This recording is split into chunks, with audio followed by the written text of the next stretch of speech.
Hi there folks, well welcome back to my channel, and for this video I've come back to Dumfries in Galloway, and I think I'm about 8 miles from the town of Dumfries itself, and I've come to somewhere that I've actually wanted to come visit for quite a while now, and that is Caerlaverock Castle, and it's right on the Solway coast, and so it's actually pretty much right on the border between Scotland and England.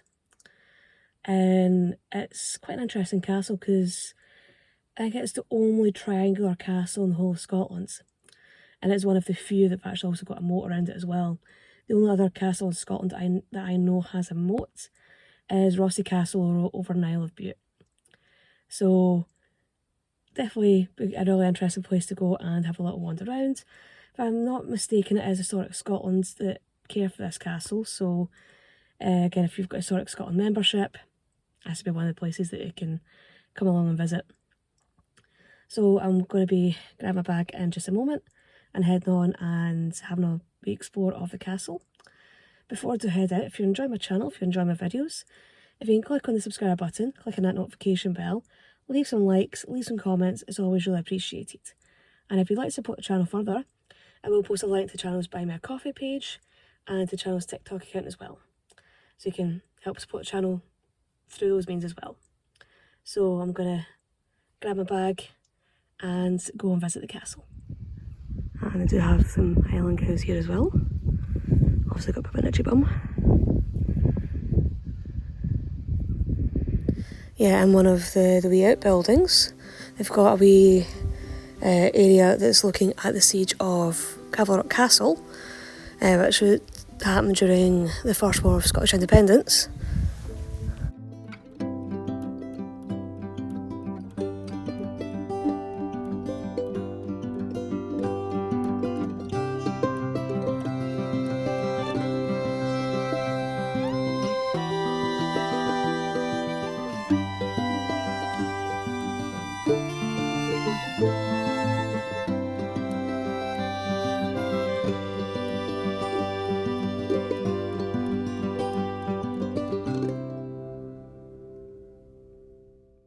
They've obviously got information boards, so that gives you an idea of an aerial view of the castle itself. You can see it's very much like a triangular shape with the moat surrounding it.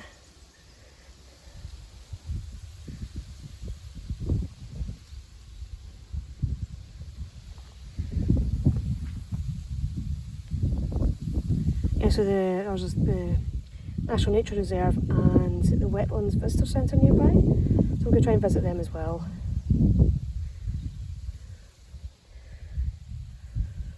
So that's the castle there. I'll try and get a clearer view of it while I'm walking down to the castle itself. But if you don't have a Historic Scotland membership, you can get your tickets in this wee building here. So they've also got a wee shop as well.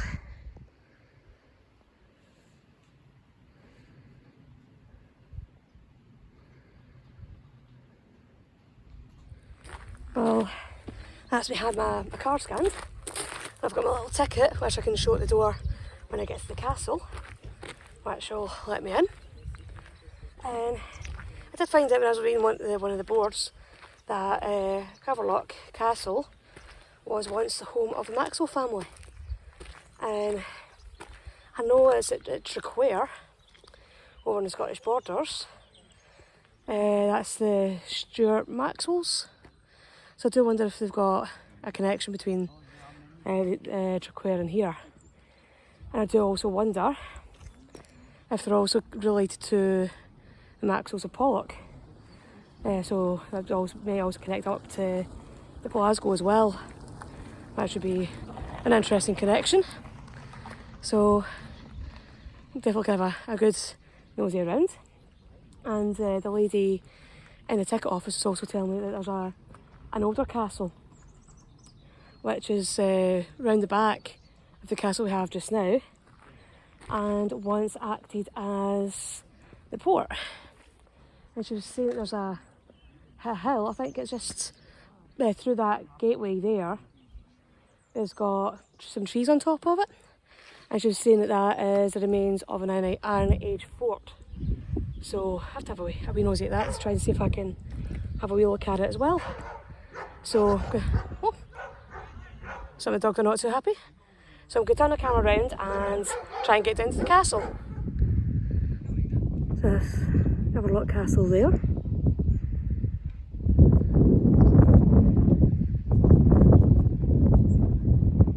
Definitely probably one of the most unique castles in Scotland. I think the lady at the visitor centre was saying there's only like 3 triangular castles in the whole of the world. She wasn't too sure where the other 2 are, but the fact that Scotland's got one of them. Yeah, I'm not too sure how clear it is shown up in this video, but there are also a lot of lumps and bumps, a lot of earthworks. So there would have been a lot of defences, probably a lot of outbuildings as well surrounding the castle. Yeah, I think that's the thumbnail right there.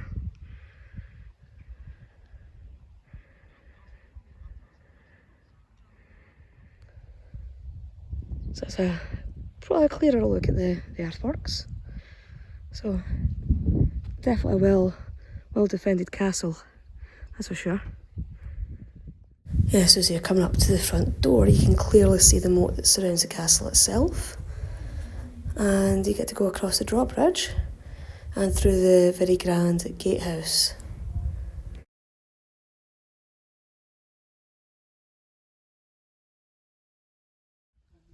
Yeah, that's quite a grand thing to ever have above your front door.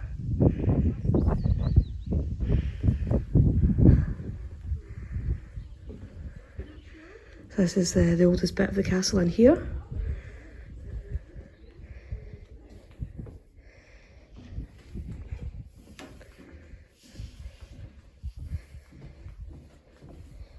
So a cross section of the tower itself. Give you an idea of how it's all set up.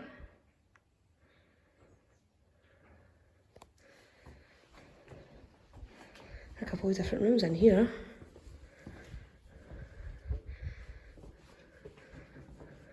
Yes, these have been the guard rooms. And one through there. That's actually the tower bit that you see from the outside.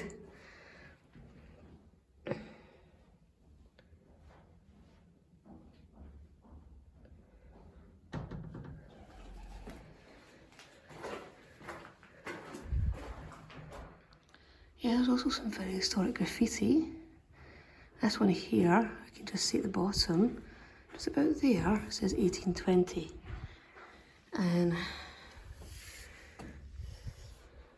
this says I McDonald or I McD, a joiner.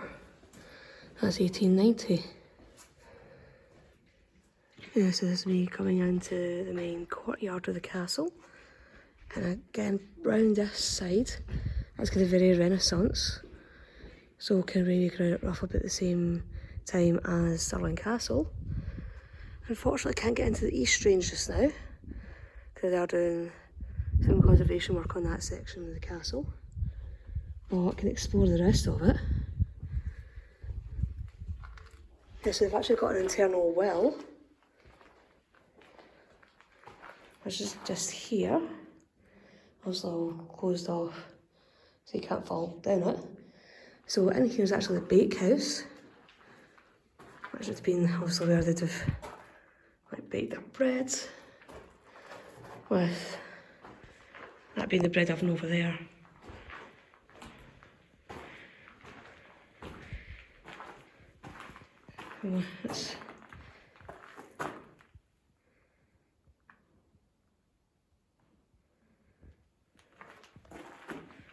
That's the one there.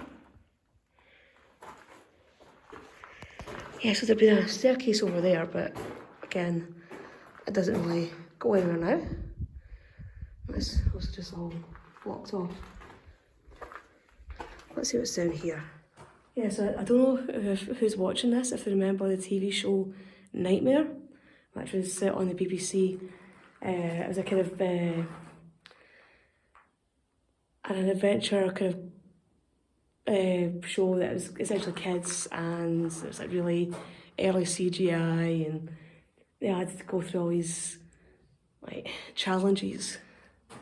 And yeah, again, if it's kind of hard to describe, if you look up Nightmare, and it's KNIGHTMARE, and okay, walking through here just makes me think of that show. It's just, there's just something about this place that just automatically brought me back to that, and brought me back to that childhood memory. But this place is just stunning. This is quite a cool wee bit of the castle. This is right at the back of it, so the main entrance is just over there. And as part of the wall has been slighted and obviously removed, you can see onto the moat. So you've got a couple of swans over there and at least one cygnet. So I'm guessing our castle must be down that direction somewhere. I'll keep exploring and try and find it. And then got these steps. See what's up here. Yeah, so I've just come up for these steps here. And you get this really good viewpoint of the inside of the castle itself. Obviously, they've come out onto another floor here. There being maybe a great hall on the first floor. But obviously that's now all gone. Yeah, so I've just come in through here. And obviously this is from work that they carried back in the 80s. Yeah, well, I don't know if that was 40 years ago or 41 years ago now. The only thing is, there's a spiral staircase. My nemesis. I'll try and see if I can get up. But I think it takes you up to that bit up there. So I'm not too sure how much you're going to be able to see it from up there. So, walk around this way. So, this bit here, that's in the sale lodging. It's actually within the gatehouse, because down there is the door you come through to come into the courtyard. So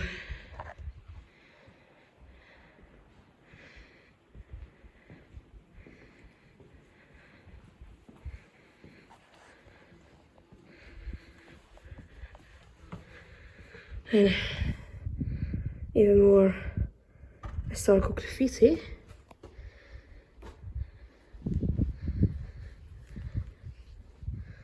That's a view back down to the entranceway. And you can just see how grand even the gatehouse would have been back in the day.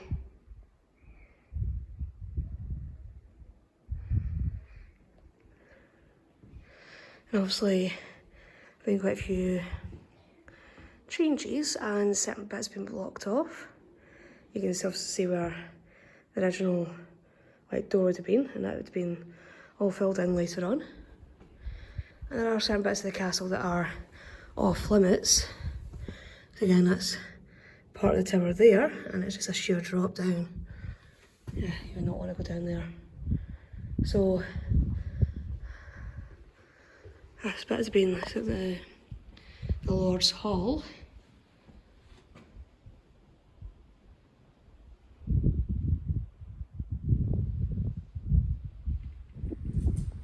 Yeah, I might give tackling the spiral staircase a miss this time.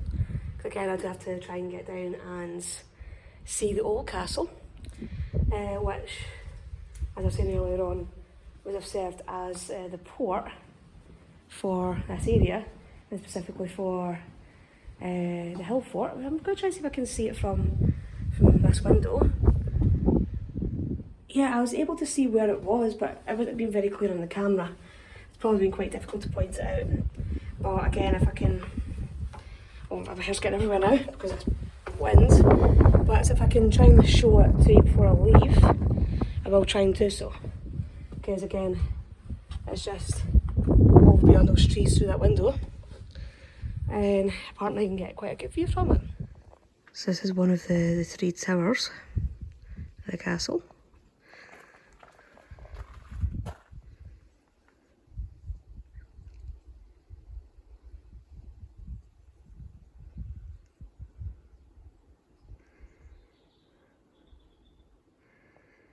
Yeah, so as an artist representation of Pit Dungeon there.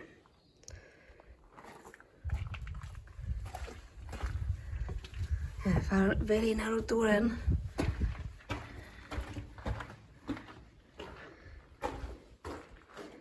So the bit where I'm standing just now is what's supposed to be the Pit Dungeon, because I'm guessing this bit here, right, this bit here, right, would have been the floor. And I'll try to turn the camera around and see how close I'd come to the ceiling. So I'm 4'11", right? And this would probably been where, like, the stones here would have supported the floor for the room above. So the floor would have probably been, what, about half a head or something above my head height. So even for me, that had been a very kind of confined space. Mind you, the things like pit dungeons, they weren't designed for people's comfort. They were very much designed to try and break people before we were either put on trial, died, or were executed. So it'd be a very dark, cramped condition in there, and not very nice. Yeah, just bumped into a friend of mine called Kat. She runs Wildcat Adventures. Trying to see if I can link in our Facebook or our website, and you can have a wee nosy to see what she does as well. Because she's doing some seasonal work just now with Historic Scotland, and she was down here today at Caerlaverock. Yeah, so I'm going to head down this way and try and see if I can find the old castle. I'm pretty sure it's down this direction, and I think it's only a couple hundred yards away. So hopefully, fingers crossed, I should be able to find it.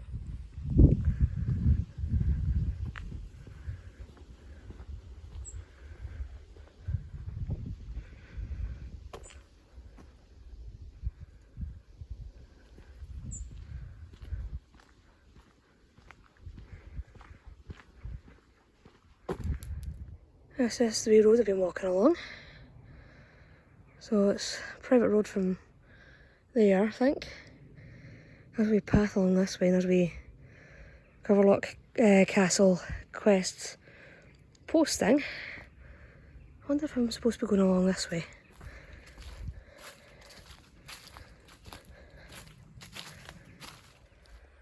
I have to admit, I don't think this is the right way. So I'm going to head back up to the road and try and follow that back down. Because I'm going along this path, just feels like I'm going around a big circle. So I'm going to head back to the road and try and see if that takes me in the right direction.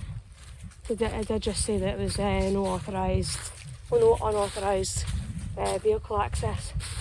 So I'm on foot, so that should be okay. Yeah, so that's me back up on the road. And there's a wee sign over here, I can just see in the distance. So I wonder if that's where I'm supposed to be heading to. And it wouldn't make sense because Kat was saying that I was only about 200 yards from the castle itself. So I think I just made a wee detour by going through the woodland and having to come back up. But hey, that's part of the adventure, isn't it? Yeah, so this is the right place. So if you are coming down from the castle, just stay on the hard packed roads, and that's not tarmacked. Just stay on the road itself, and you'll come down to this bit here. So have we nosy at the information board first.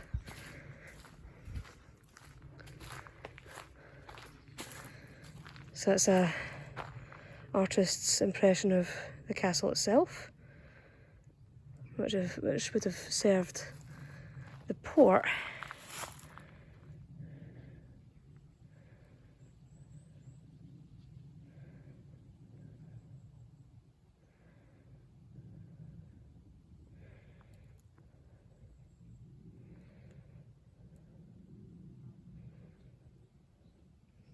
Yes, they've found glasswork here, or fragments of it, with Arabic writing on it.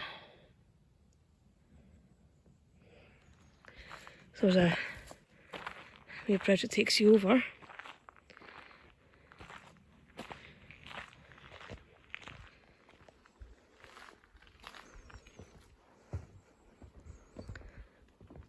So that would have been the remains of the moat itself.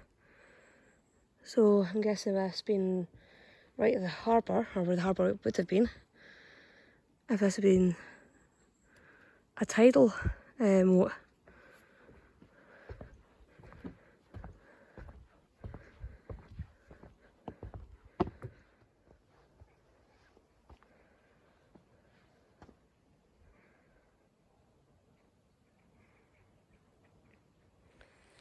Yeah, so had a wee nosy at the old castle, and I'm going to head back up to the castle at Dumfries, and yeah, and obviously say goodbye to Cap before I head off, and there's a couple of wee places around about here that I definitely want to go visit before I head back up north, and yeah, so I should be doing them next. And I think I'll probably have a wee nosy at the gift shop before I head off, because that seemed like quite a nice wee gift shop. Yeah, so the hill that I was being told about that had the hill fort on top of it is just that little summit that's got the only outcrop of trees on top of it. Didn't climb it today. Well, that's me back at the car after my exploration of Caerlaverock Castle, and I'm pretty sure I've been here for a good couple of hours, so do bear that in mind if you are coming to visit. It is open during the winter from 10 till 4, so it's about now 3 o'clock just now, so yeah, I'm relatively going to head off and head elsewhere, because there's a couple of other sites that I want to go and visit before I head home. But again, it's one of those good places that is just so iconic, and I've seen so many photos and like other videos of Caerlaverock Castle, and I've just never been to it, so I'm glad I came. A good explore, a good walk, and again, it was nice to see Kat here as well, and hopefully you will have enjoyed this video. Hopefully you'll find it interesting, and you'll find the castle intriguing, and you'll come along and visit. Because again, I'm sure I've said this before, but all too often when people are coming to Scotland, they drive right through Dumfries and Galloway, and they head up towards Glasgow. And you should definitely come and stop and explore the area, like go to Dumfries, come to Caerlaverock, go to other places as well, and see what it has to offer. It's a lovely area. So again, hopefully you'll enjoy this video, and I'll see you all in the next one. Bye bye.